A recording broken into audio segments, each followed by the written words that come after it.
Notre invité du jour de François est le président de l'UNOM, l'Union nationale de l'outre-mer français, Roger Anglot. Bonjour. Bonjour. Vous organisez les trophées des entrepreneurs afro-créoles. Ce sera le 14 octobre prochain à l'auditorium de l'Hôtel de Ville de Paris, c'est bien ça? Ah non, c'est pas à l'auditorium de l'Hôtel de Ville, c'est à l'espace Reuilly, dans le 12e arrondissement de Paris. Bon, pourquoi j'ai noté moi c'est Il y avait bien. quelque chose à l'auditorium de l'Hôtel Eh bien, de... disons que la première édition s'est faite Ah. à l'auditorium, et c'est en 2014. Et nous en sommes à la 6e édition, une édition supplémentaire. Ça va? Vous êtes satisfait? Bien, satisfait, disons que les choses se mettent en place tout doucement. Nous commençons à nous installer dans le paysage et nos compatriotes, et notamment les entrepreneurs, commencent à voir que c'est une cérémonie qui vaut le coup d'être supportée, j'allais dire. Ouais. Sur quoi repose ou reposait cette initiative d'organiser donc ces trophées des entrepreneurs afro-créoles? À l'Union nationale de l'outre-mer français, l'UNOM, nous sommes partis d'une idée simple. Nous avons observé au fil de nos activités et des rencontres avec les uns et les autres que nous avons, notamment dans les Outre-mer, une kyrielle d'entrepreneurs, notamment dans les petites et moyennes entreprises, mais que, extraordinairement, à la différence de beaucoup d'autres entrepreneurs, ils ne sont guère mis en avant, mis à l'honneur. En fait, ils travaillent dans l'ombre.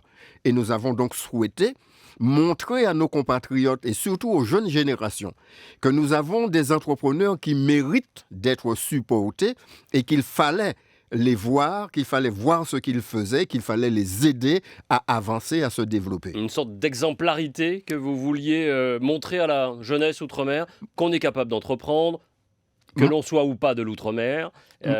Montrer surtout qu'il n'y a pas que la musique, par exemple, et le sport qui soient porteurs de réussite. Mais qu'est-ce que vous avez contre la musique et le sport? Non, absolument rien. Au contraire, parce que nous avons eu aussi les trophées pour les musiciens. Ben oui, c'est vous qui organisiez les trophées des arts Caraïbes de la musique, les Césaires de la musique, c'est ça? Franck en retard plus particulièrement. Mais justement, nos compatriotes ont tendance à penser, les jeunes en tout cas, qu'il faut qu'ils arrivent par le biais de la musique, par le biais du sport, et ça s'arrête là. Donc nous avons voulu, à travers ces exemples, ces témoignages, leur montrer qu'ils peuvent aussi arriver par le biais de l'entrepreneuriat, pour peu qu'ils soient bien encadrés et qu'ils soient déterminés. Les récompenser, les mettre à l'honneur, les valoriser. Aujourd'hui, qui est concerné donc par ce trophée des Arts Caraïbes? Qui y participe chez vous? Eh bien, toutes les entreprises, dès lors qu'elles sont dirigées, créées et animées par des originaires des Outre-mer. Ici ou en Outre-mer? Il faut qu'elles soient hexagonales, ces entreprises? Ici, dans l'Hexagone, mais également dans tous les territoires et départements d'Outre-mer. Ah, ça fait du monde. Eh bien, écoutez, vous avez dû recevoir... c'est un concours qui est ouvert de janvier à juillet de l'année considérée. Et par exemple, pour cette année, nous avons reçu 116 candidatures pour le concours 2019. C'est beaucoup plus que les années précédentes? C'est un petit peu plus? C'est un petit peu moins. C'est un petit peu moins? Un petit peu moins, parce que pour l'ouverture, par exemple, en 2014, nous avons eu quand même 216 inscriptions au concours. Et alors, à quoi est due cette défaillance? Eh bien... à quoi vous l'expliquez? Nous n'avons pas lancé encore une étude là-dessus. C'est un sujet... Parce que les entreprises, ils s'en créent quand même. Mais oui, absolument. Donc il y a, je ne sais pas, est-ce que c'est un manque de communication? En tout cas, il y a un problème là sur lequel il faudra qu'on se penche. Mais notez quand même que 116 candidatures, ça n'est pas rien. Bon, je ne sais pas, mais c'est pas... sur l'ensemble des Outre-mer, c'est pas énorme non plus, on est bien d'accord. Il se crée à peu près quasiment par an 2000 entreprises dans quasiment les gros départements, on va dire d'Outre-mer, Réunion, Martinique, Guadeloupe. Ouais, 5000 sur l'ensemble de... Donc à une centaine, c'est pas non plus extraordinaire. Est-ce que votre organisation, votre label pourrait être pas considéré par ces entrepreneurs ou moins considéré? Parce qu'il y a d'autres concours, il y a Outre-mer Network notamment qui organise les innovations Outre-mer des entreprises avec... Il y a du lourd, il y a de grosses entreprises, il y a quelques grosses levées de fonds, enfin il y a de gros partenaires. Est-ce que l'organisation de l'UNOM est moins considérée, moins bien considérée? Alors, auprès des entrepreneurs, j'entends. Oui, j'entends bien ces observations, mais observons quand même que notre événement est jeune. 6e édition, Mhm. 2014. Alors bien évidemment, nous devons pêcher en termes de notoriété. Il faut que nous fassions un travail de vulgarisation autrement plus important que ce que nous faisons actuellement. Mais surtout, il faut aussi que cet événement soit soutenu par la communication, j'allais dire, globale. Je parle des médias, par exemple. On observe que lorsque nous invitons des médias, eh bien, ils sont très rares à répondre présent. Mm. Et nous n'avons pas trop de, j'allais dire, de reportages qui sont faits à l'issue de ces différentes manifestations. Donc voilà un point sur lequel peut-être faudra-t-il que nous travaillions. Mais nous avons bon espoir parce que nous voyons que le public suit. Et je disais 116 candidatures pour cette année, ce qui paraît peu, mais qui est quand même important au regard d'une jeune organisation. À nous de faire le travail maintenant pour vulgariser davantage. Édition 2019, 6e édition donc pour l'UNOM. Est-ce que vous êtes satisfait du cru 2019 ? Donc des entreprises qui ont été présélectionnées, parce que là on arrive à la finale, hein, on va dire. Oui. Ce qui nous interpelle, c'est surtout la variété d'activités qui sont concernées dans les candidatures. Mhm. Là, par exemple, nous avons pour cette année une entreprise qui est sur la pharmacie, ce que nous n'avons pas depuis un certain temps, en dehors, bien sûr, de la restauration, etc. Qui est toujours bien Qui est présente. toujours bien présente. Eh bien, nous avons également, par exemple, au-delà de l'hôtellerie, la restauration, je l'ai dit, cette partie pharmaceutique, mais également automobile. Donc, nous sommes assez satisfaits de la variété de candidatures. J'ai jeté un œil effectivement sur les lauréats. Alors, quelques restaurations. Sur les nominés. Sur les nominés. Les lauréats, on le saura le 14. Voilà. Effectivement, à l'espace Reuilly. On semble pas être surpris non plus des secteurs. Alors, à part ce domaine de la pharmacie, il n'y a pas de grosse révolution. Or, on sait qu'il y a effectivement quelques entreprises innovantes à La Réunion, aux Antilles également, qui sont proches de l'écologie et de l'environnement. Est-ce que vous arrivez à toucher ces secteurs d'activité un peu différents, sortant un peu des sentiers battus ? Est-ce que vous arrivez à communiquer donc en Outre-mer pour faire appel et leur dire, voilà, vous êtes là, vous existez, et on a besoin de vous mettre en avant ? Alors, dans, on va dire, le déroulé de la mise en place de cette organisation, en 2014, nous avons commencé sur l'Île-de-France et l'Hexagone de façon plus générale. À partir de la 3e, 4e édition, nous avons souhaité élargir sur les Outre-mer en général. C'est ainsi, par exemple, qu'en juillet de cette année, au-delà de toutes les activités de diversification que nous lançons, nous avons créé un site internet qui s'appelle inisport.com, qui est une vitrine et c'est la seule plateforme qui donne en même temps tous les résultats, toutes les informations des sportifs de l'ensemble des Outre-mer en même temps. Et c'est la seule plateforme qui le fait. Bravo. Par le biais donc de ce site internet inisport.com, nous avons mis en place un ensemble de correspondants dans l'ensemble des Outre-mer français.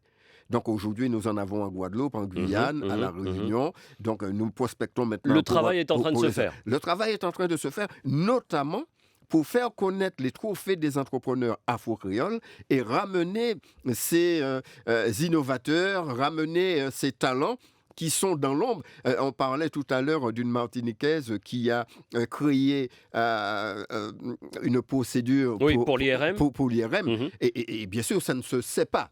Ça ne se sait pas si on n'en parle pas. Et heureusement, nous sommes là. Et heureusement qu'il y a François qui en parle, merci à vous. Mais justement, les trophées des entrepreneurs afro-créoles, c'est dans cette lignée faire connaître des talents qui sont dans l'ombre et qui font des choses que les gens ignorent. Il faut s'inscrire pour participer. Comment participent les 116 candidatures? Comment ça se passe? Alors, le concours est ouvert dès le premier jour de l'année. Par exemple, là, pour 2020, à partir du 1er janvier 2020, le concours est ouvert. Il s'adresse à toutes les entreprises, je l'ai dit, qui sont dirigées par des ultramarins ou par des afro-français, ou toute personne qui n'est pas forcément ultramarine, mais dont les activités ont lien avec les Outre-mer. Voilà. Une fois que ces inscriptions sont faites, au mois de juillet, c'est arrêté, 31 juillet, nous avons un jury composé de 5 personnes, ce sont des économistes, des analystes, etc., qui vont Sélectionné. qui vont sortir les nominés. D'accord. Et tout de suite, les nominés sont mis en ligne sur notre site internet enreseau.org et les internautes peuvent voter pour les nominés de leur choix, ce qui fait qu'ils contribuent en fait à la définition ou à l'élection des lauréats. Et il faut s'inscrire sur le site de votre conseiller, Franck Horta, Itanou.com. Itanou. Pourquoi faut-il aller sur un site qui n'est pas celui de l'UNOM? Alors, Itanou.com, quand nous avons lancé cette opération en 2014, Ouais. enreseau.org n'existait pas encore. Donc, nous avons commencé avec Itanou.com, qui est un partenaire. Donc, et on va dire, la particularité avec Itanou.com, c'est qu'il y a tout un annuaire d'entreprises et qui met à disposition ce site tout un ensemble de dispositifs pour les entrepreneurs.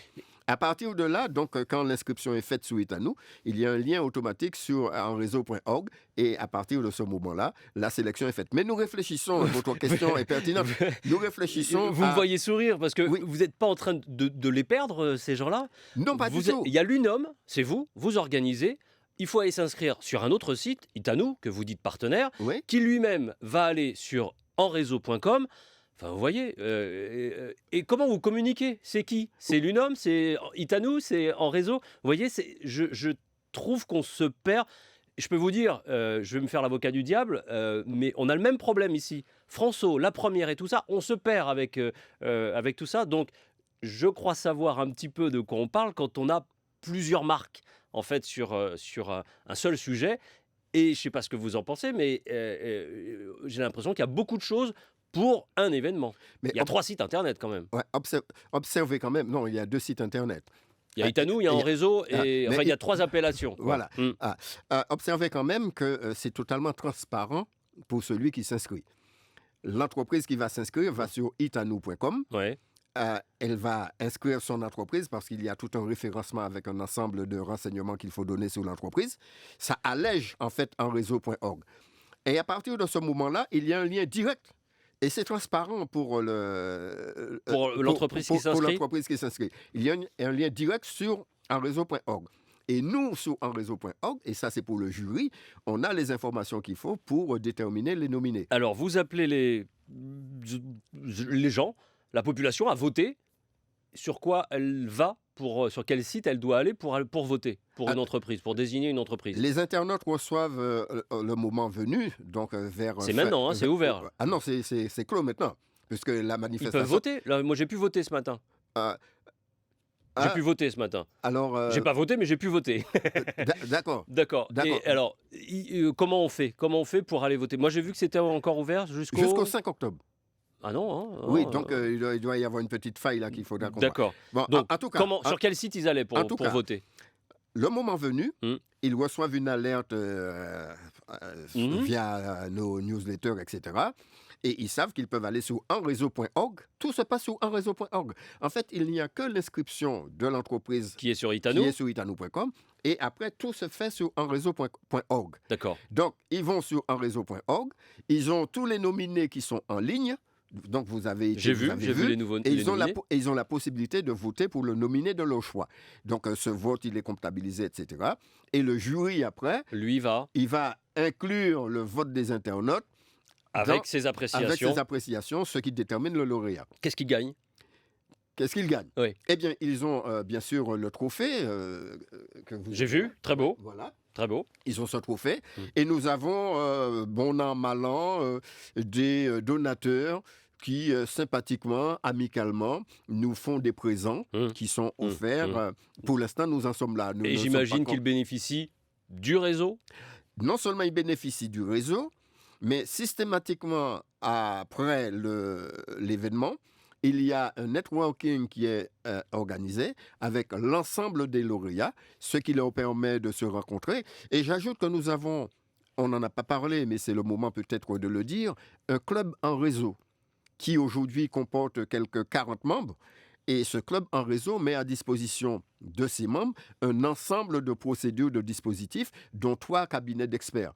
Donc, ça veut dire que ces entreprises peuvent bénéficier de l'ensemble des apports de ce club. Une toute dernière question. Qu'est-ce que vous souhaiteriez pouvoir mettre en place, Roger Anglo, au sein de l'UNOM ou personnellement, une initiative que vous souhaiteriez pouvoir mener à bien? Ce serait laquelle? Eh bien, écoutez, dans toutes ces activités, je le disais en amont, on a pu observer que nos compatriotes sont délaissés pour compte. Et c'est peu que de le dire. Nous avons eu en juin 2017 un colloque que nous avons baptisé « Créer les conditions d'une autonomie financière des ultramarins ». Ce colloque a abouti sur une idée consensuelle qui est la création d'un centre d'expression économique et culturelle des Outre-mer à Paris. Voir aboutir ce projet serait pour moi une très bonne chose. Eh bien, merci d'avoir été notre invité. Monsieur Anglo, président de l'UNOM, l'Union nationale de l'Outre-mer français. Merci d'avoir été avec nous. Merci surtout à vous de nous avoir invités.